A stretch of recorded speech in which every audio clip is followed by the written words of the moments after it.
Malumunuz olduğu üzere ayın 7'sine bugüne kadar Gazze'deki Müslüman kardeşlerimiz Filistin'de İsrail zalimlerin işgali altında çoluk çocuk demeden, hastane demeden, sivil halk demeden herkesi bombalıyor. Hiç ayırt etmeden ne askeri kanat, ne çocuk, ne çoluk, ne hastane, ne gazeteci bırakmadan herkesi zalim bir şekilde öldürüyor. Gazze küçücük bir yer.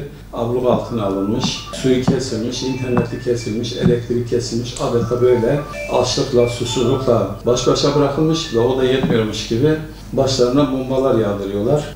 Tabii biz de Müslümanlar olarak onlara kayıtsız kalamayız. Kardeşlerimiz orada o zalimler yanında Adana Mustafa'lar Cemiyeti olduğu gibi kardeşlerimizle beraber sokak sokak geziyoruz, çalışıyoruz. Elimizden gelen gayreti gösterip Filistin'e yardımcı olmak, onlara bir nebze de olsa evlerine bir aş olmak, çocuklarına bir mama olmak, hastanede bir ilaç olma adına yardımları topluyoruz. Kardeşlerimiz bugün bu yardımları toplamış, bize getirmişler. Allah razı olsun. Allah hayırlarını kabul etsin. İnşallah bu yardımları kardeşlerimize alıp onlara ulaştıracağız. Biz Mustafa'lar Cemiyeti olarak, kadınlar olarak Gazze'li bacılarımız için ne yapabiliriz, Gazze'li kardeşlerimiz için ne yapabiliriz düşündük. Kadınlar olarak karınca kararınca harçlıklarımızdan, takılarımızdan neyden feragat edebildiysek onları bugün getirmek istedik. Oradaki bacılarımız çocuklar için, Müslümanlar için elinden geleni yapıyor. Biz de ne kadar verebilirsek dedik. Bu kadar toparlayabildik. Rabbim veren bütün bacılarımızdan Allah razı olsun. İnşallah devletimizden de, yetkililerimizden de güzel şeyler bekliyoruz. İçimizi ferahlatacak güzel haberler bekliyoruz.